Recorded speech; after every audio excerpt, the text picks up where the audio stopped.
아멘. 우리 귀한 시온찬양대 찬양의 가사처럼 또 한 해가 저물어 가는데 우리 모든 영남의 가족들이 주님을 더욱 사랑하는 우리 모든 식구들이 있으면 참 좋겠습니다. 주님을 사랑하는 사람들의 공통된 특징은 교회를 사랑합니다. 또 하나 공통된 특징은 이웃을 사랑합니다.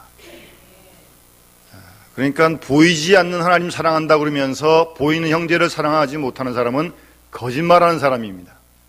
성경에 그렇게 기록되어 있어요. 사랑받을 때 행복하고 사랑을 베풀고 나눌 때 행복한 줄로 믿습니다. 이런 사랑의 행복자가 다 되어서 우리가 속한 가정도 교회도 사랑이 날마다 넘쳐나고 또 그 사랑을 어떻게 가만히 있겠습니까? 전해야죠. 베풀어야죠. 그런 은혜가 2012년 성탄절을 앞두고 우리 모든 교우들 가운데 함께 할 수 있기를 주님의 이름으로 축원합니다. 오늘 우리 12월 첫 번째 주일은 대강절 첫 번째 주일입니다. 요즘은 대림절이라고 그렇게 부르기도 하더라고요. 성탄절이 12월 25일인데 성탄절을 앞둔 넉 주 동안 교회는 오래전부터 이 대강절, 대림절을 지켜왔습니다.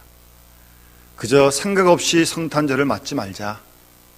좀 더 기도하고 깨어 스스로의 우리의 모습을 돌아보면서 정말 주님 기뻐하시는 아름다운 그런 신부로서 우리가 주님을 맞이하자.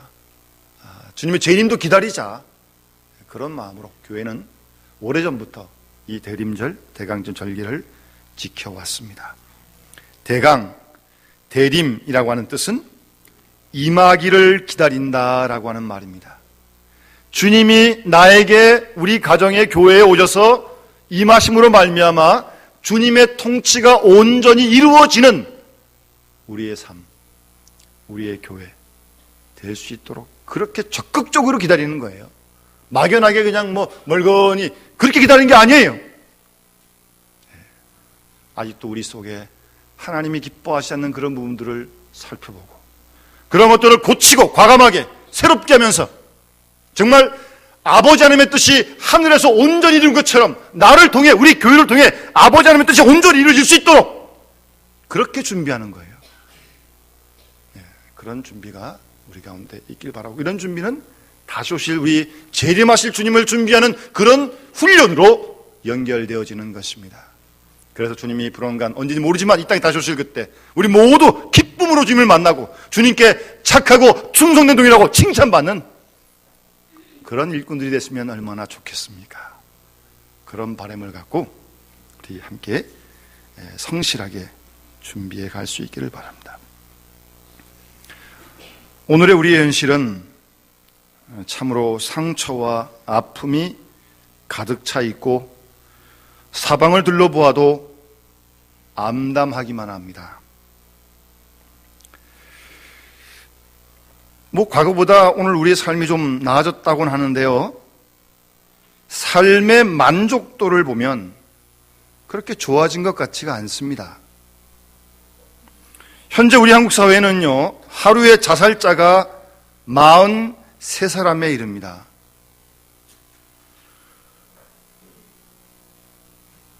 그거 하나만 보더라도 이렇게 만족도가 좋지 못하니까 이렇게 자살하는 거 아니겠어요? 특별히 10대, 20대, 30대의 사망 원인 1위가 자살입니다. 그리고 40대, 50대라고 그리 다르지 않습니다. 이 40, 50대도 암에 이어서 자살이 사망 원인의 2위인 것을 보면 오늘 우리 사회가 지금까지 애써온 개발과 성장이 과연 누구를 위한 것인가 라고 하는 의구심을 갖게 됩니다.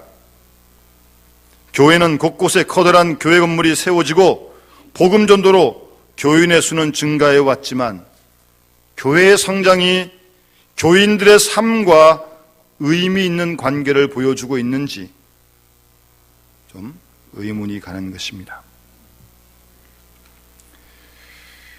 믿음을 가지고 산다고 고백하지만 이런 현실 속에 사는 나는 여러 차례 좌절과 포기하고 싶을 때가 있습니다.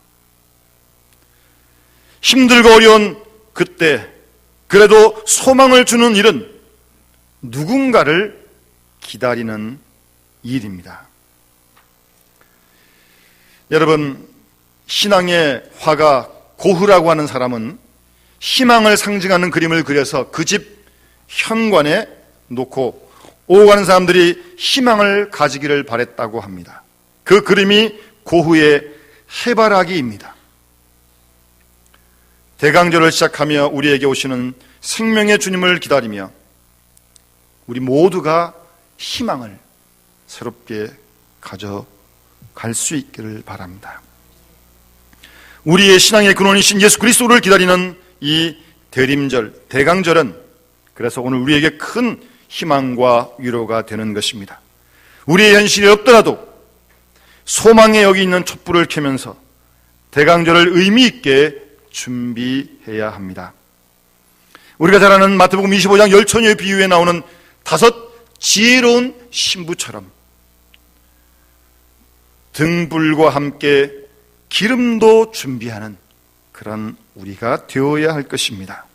보이는 것만 아니라 보이지 않는 기름도 함께 준비하는 지혜로운 우리가 될 수 있도록 이 대강절에 함께 기도하고 끼어 있으길 바라고, 단순히 스쳐 지나가는 절기가 아니라 우리 개개인의 삶 속에 어떤 무언가 새로운 변화가 있어지기를 기대하면서 다시 오신 주님을 준비하고 맞이하는 우리 모든 영남의 가족들이 되어줄 수 있기를 바랍니다.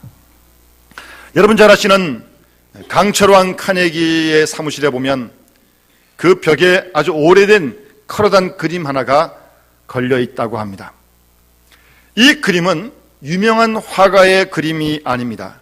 그렇다고 해서 무슨 골동품적인 가치가 있는 그런 그림도 아닙니다. 그 그림의 내용은 커다란 나룻배 하나와 배를 젓는 노가 물이 다 빠져가지고 그저 모래밭에, 모래사장에 그냥 아무렇게나 던져져 있는 그런 그림이었던 것입니다. 무척 절망스럽고 처절하게까지 보이는 그런 그림입니다. 그런데 그 그림 밑에는 반드시 밀물 때가 온다고 하는 그런 글귀가 쓰여져 있었다고 합니다. 어떤 사람이 카네기에게 어째서 이 그림을 그렇게 사랑하냐고 물었더니 카네기가 이렇게 대답을 합니다. 내가 청년 시절에 세일즈맨으로 이 집 저 집을 방문했었는데 물건을 팔았는데 어느 어르신 댁에 가보니까 그 그림이 있었다는 겁니다. 그런데 카네기에는 그 그림이 퍽 인상적이었고 특별히 반드시 밀물의 때가 온다 라고 하는 그 글귀가 오랫동안 카네기의 머리에서 떠나지 않았다는 겁니다. 그래서 28세가 되던 해에 용기를 내어서 어르신을 찾아가서 어르신 이상을 떠나실 때 이 그림을 좀 나에게 달라고 그런 부탁을 드렸고 그 어르신은 그 청을 들어주었습니다. 그래서 카네기는 그 그림을 받아가지고 일생 동안 소중하게 보관하고 있었던 것입니다. 특별히 그 그림 밑에 있는 반드시 밀물의 때가 온다라고 하는 그 말은 평생 잊지 않았다고 합니다. 여러분, 나치 독일의 처참한 유대인 수용소에서 오랜 동안 질고를 겪고 그 경험을 글로서, 책으로서 표현한 우리 빅터 프랭클 박사가 의미를 찾는 인간의 탐색이란 책에서 이런 결론을 맺습니다. 마음으로 포기한 사람은 몸도 곧 쇠약해졌다. 수용소에서 보니까 그렇더란 말이에요. 그러나 소망을 가진 사람은 어려운 처지에 상관없이 자신은 물론 절망에 허덕이는 다른 사람들까지 격려하며 몸과 마음이 함께 건강해져서 끝까지 살아남을 수 있었다고 그렇게 기록하고 있습니다. 그만큼 소망이라고 하는 것, 참으로 중요한 것입니다. 여러분, 믿음이라는 게 무엇입니까? 유대 사람들에 있어서 믿음이라고 하는 것은 특별히 메시아를 기다리는 그런 신앙이었고, 그런 신앙이 아주 철저했습니다. 구약서부터 예언되어진 그 메시아를 그들은 기다렸던 것입니다. 개인적으로, 민족적으로 바벨론의 포로 등 로마의 식민지 등 2000년 동안이나 나라 없이 흩어져 있던 그들의 비참한 역사를 가졌지만, 그 속에서도 그들은 선민으로서 특권의식과 끈질기게 메시아의 도래를 기다리는 그런 소망을 가지고 있었던 것입니다. 여러분, 영국의 처칠 경이 노년에 그의 모교인 고등학교를 방문하게 되었습니다. 세계 2차 대전의 영웅인 그 선배를 자랑스럽게 여기고 모든 후배들이 그 선배를 맞으려고 잘 준비를 하고 강당에 다 모였습니다. 처칠은 그가 공부하던 책상을 한번 뚫어본 다음에 모두 기다리고 있고 긴장하고 있는 후배들에게 강단에 가서 딱 3마디만 남기고 왔다고 합니다. 포기하지 말아라. 포기하지 말아라. 포기하지 말아라. 그렇게 3마디만 남겼다고 합니다. 우리는 너무 쉽게 포기하는 경향이 있습니다. 너무 쉽게 낙심하고 너무 쉽게 원망하고 스스로 절망에 빠지고 있다는 말입니다. 남이 나를 버린 것이 아니라 나 스스로가 나를 버린 것입니다. 얼마 전부터 우리 주변에서 미래학이라고 하는 그런 말을 쓰고 있는데, 이 미래학이라고 하는 것은요, 우리가 믿는 종말론과는 다른 것입니다. 미래학이라고 하는 것은요, 과거와 현재를 잘 연구해가지고 그런 맥락 속에서 앞으로의 미래를 전망하는 것입니다. 과거와 현재가 그랬으니까 앞으로도 그럴 것이다.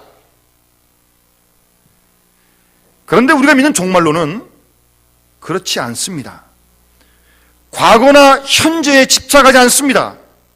오직 하나님의 구원과 구원의 약속과 그리고 약속된 미래에 이루어질 영원한 하나님 나라, 거기에 근거를 두고 오늘로 되돌아와서 오늘을 해석하고 그리고 지난 과거를 해석하는 것이 우리가 믿는 종말, 건강한 종말론입니다.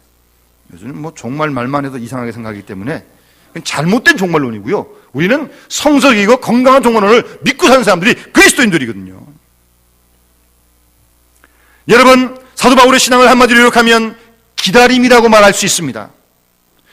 주님의 재림을 끈질기게 기다리는 것이 사도 바울의 신앙이었습니다. 또한 초대교회 성도들의 신앙이었고요. 사도 베드로의 신앙도 그의 서신 읽어보게 되면 미래에 있을 약속된 그 하나님 나라를 바라보며 오늘의 고난을 오히려 기뻐하고 있는 믿음을 베드로도 증거하고 있습니다.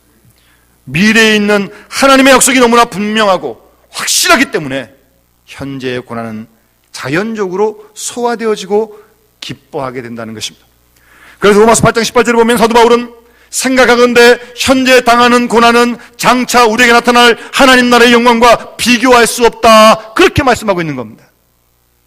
뿐만 아니라 고린도후서 4장 16절 이하 말씀에서 우리가 낙심하지 아니하노니 겉사람은 낡아지지만 우리의 속사람은 날로 새로워진다. 우리가 이 땅에서 잠시 받는 환난의 가벼운 것이 지극히 크고 영원한 하나님 나라의 중요한 것을 우리에게 이루게 하기 때문에 우리가 주목하는 것은 보이는 것이 아니고 보이지 않는 것이니 눈에 보이는 건 잠깐이고 보이지 않는 것은 영원함이라고 그렇게 하나님 나라의 소망을 증거하고 있는 것입니다. 바로 그것이 믿음입니다. 그 하나님의 약속의 소망을 믿는 게 믿음이에요. 사도 요한도 복음서나 그의 편지를 읽어보게 되면 하나님께서 주신 약속의 미래를 굳게 믿고 그 약속을 현재로 영접하고 있었던 사람입니다. 그 모든 내용과 초점은 미래지향적이고 주의 약속에 근거한 종말론적인 것으로서 예수의 재림에 깊은 신앙의 뿌리를 두고 있다는 것을 우리는 성경을 통해서 확인하게 됩니다. 사람들이 무엇을 기다릴 때 기다림의 동기는 어떤 사람은 그 기다림의 동기는 세상에서 사는 사람이 있고요. 또 어떤 사람은 기다림의 동기를 자기 자신 속에서 찾는 사람이 있습니다. 자신의 욕망이나 자신의 꿈이나 환상, 그것을 근거로 해서 막연하게나마 앞을 내다보는 것입니다. 여러분 잘 아시는 자동차의 왕 포드도 자동차를 개발하게 된 그 배경에는 어렸을 때 어머니가 많이 아파서 의사를 부르러 말을 타고 갔는데 빨리 간다고 갔다 왔지만 갔다 오니까 어머니가 돌아가셨거든요. 그래서 더 빠른 게 없을까 생각을 하다가 자동차를 발명하게 된 것입니다. 그런데 이런 꿈들도 결국 멀리 내다보면 종말에 가서 실망으로 끝나고 또 자기 경건과 자기 성장의 동기를 두려웠기 때문에 결국 무산되는 것을 우리는 볼 수 있습니다. 성령께서 말씀하시는 진정한 기다림은 하나님의 약속의 말씀에 근거를 두고 있는 것입니다. 오늘 본문에 나타나고 있는 시므온은 본문에 보면 이스라엘의 위로를 기다리는 사람이다라고 그렇게 소개하면서 시므온의 기다림은 가장 성경적이요 가장 기독교적인 기다림의 신앙인 것을 말씀해 주고 있습니다. 시므온은 자신의 경건에 근거하거나 그 당시 정치적인 상황에 근거하지 않았습니다. 그리고 막연하게 때를 기다리는 그런 기다림도 아니었습니다. 시므온의 기다림은 정적인 것이 아니라 아주 동적인 것이었고 의롭고 경건한 가운데 기다리는 기다림이었습니다.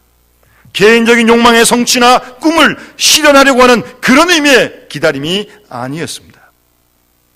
세베대의 두 아들 야고보와 요한같이 하나님 나라가 임할 때 하나는 우편에 하나는 좌편에 앉게 달라는 그런 기다림은 더더욱 아니었습니다. 조금 더 깊이 생각해 보면 주님이 이 땅에 다시 오심으로 이루어질 완성되는 그 세대를 기다린 것도 아니에요. 우리가 이사야서 11장에 보게 되면 그때 이리가 어린 양과 함께 거하고 표범이 어린 염소와 함께 눕고 송아지와 어린 사자가 함께 있고 어린아이에게 끌리며 암소와 곰이 함께 있고 그것들의 새끼가 함께 엎드리고 사자가 소처럼 풀을 먹을 것이고 젖 먹는 아이가 독사의 구멍에 손을 넣고 장난칠 것이라고 그런 말씀이 있는데 이런 아름다운 유토피아의 세대가 빨리 왔으면 하는 그런 기다림도 아니었습니다. 그거는 주님이 오실 때 완전히 이루어지면 그런 모습이 될 거고요. 여러분 지금도 유대 사람들은 메시아를 기다립니다. 메시아로 예수 그리스도 오셨지만 유대인들의 90%는 아직도 예수를 믿지 않습니다. 그러니까 그들이 기다리던 메시아를 아직도 기다리고 있는 거예요. 그러나 본문에 나타난 시므온은 어떤 정치적인 해방, 로마의 식민지에서 유다가 독립되는 그런 꿈을 꾼 것이 아닙니다. 아주 구체적이고 인격적인 메시아 그 한 분만을 기다렸고 그분만을 만나기를 간절히 소원하는 그런 기다림이었던 것입니다. 성령께서 내가 죽기 전에 메시아를 보리라고 하는 계시도 받았고요. 그 계시대로 성전에 올라가다가 아기 예수를 시므온이 만나게 되는 것입니다. 얼마나 놀랍고 얼마나 감격스러웠겠습니까? 그래서 시므온은 아기 예수를 안고 찬송하기를 주제여 이제는 말씀하신 대로 종을 평안히 놓아주십니다 라고 그렇게 자신의 행복과 감격을 절정으로 노래하고 있는 것입니다. 메시아가 왔다고 다시 회춘해가지고 출세할 것 아닙니다. 메시아를 통하여 무슨 부귀나 영화를 누리는 것 더더구나 아닙니다. 시므온은 단지 아기 예수 메시아를 만났다고 하는 그런 기쁨과 감격만으로 충분했던 것입니다. 그래서 종을 평안히 놓아주시는도다라고 본문에 그렇게 노래하지 않습니까? 얼마나 편안합니까? 종을 평안히 놓아주신도다. 무슨 말입니까? 쉽게 표현하면 하나님 이제는 평안히 눈을 감겠습니다. 그 말 아닙니까? 더 이상 아무런 소원이 없습니다. 내가 생전에 메시아를 만났으니 그것으로 만족합니다. 그런 마음이에요. 시므온은 주님을 만난 바로 그 체험 속에서 믿음의 눈으로 소망 가운데 세상을 바라보면서 내 눈이 주의 구원을 보았사오니 이는 만민 앞에 예비하신 것이요 이방을 비추는 빛이요 주의 백성 이스라엘의 영광이라고 정말 아름다운 신앙의 역사를 볼 수 있고 노래했던 것입니다. 메시아를 통해 이룩하실 하나님의 그 구원의 놀라운 역사를 믿음의 눈으로 소망 가운데 내다보고 있었던 것입니다. 여러분들은 여러분들이 믿고 있는 예수님이 어떤 분이십니까? 예수님을 어떻게 영접하고 있습니까? 예수님을 영접하는 순간 우리는 나 자신을 보는 눈부터 달라져야 합니다. 비록 세상을 떠난다 할지라도 오늘 이대로 만족하고 감사할 뿐입니다. 오늘 시몬처럼 종을 평안히 도와주십니다 라고 그렇게 말입니다. 그리고 주님을 만난 그 체험 속에서 그 속의 은혜를 통하여 새로워진 눈으로 오늘의 사회를 역사를 바라봐야 합니다. 시므온은 오랫동안 기다렸고 구원을 보았습니다. 그리고 시므온은 평안과 구원을 누렸고 저 앞에 있는 종말론적인 구원을 믿음의 눈으로 소망 가운데 바라볼 수 있었던 것입니다. 어떠한 시기도 그리고 불평도 없습니다. 바로 이것이 주님의 성탄을 기다리는 우리, 주님의 재림을 기다리는 우리의 모습이 되어야 할 것입니다. 여러분은 무엇을 대망하고 있습니까? 무엇을 기다리며 어떤 자세로 주님을 맞이할 것입니까? 개인적인 욕망의 성취나 어떤 정적인 상황에 근거한 그런 기다림이 아니라 시므온과 같이 예수 그리스도 한 분, 그 주님과 만나기를 간절히 소원하는 소원이 우리에게 있어야 할 것입니다.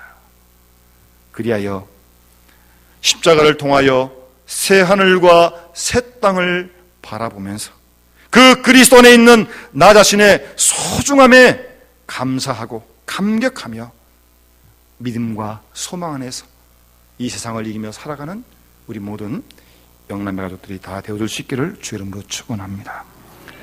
기도하겠습니다.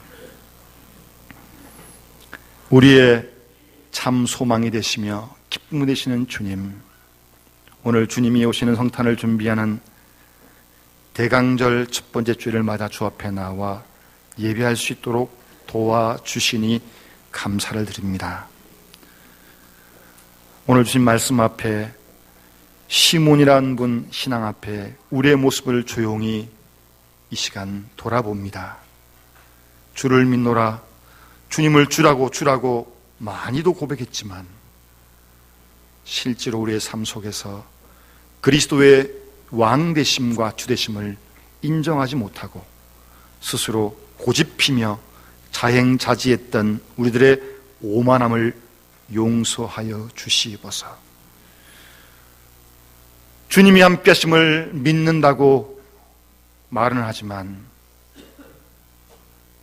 조그만 일에 쉽게 낙심하고 절망하는 저들의 부끄러운 모습도 주님 용서하여 주시옵소서.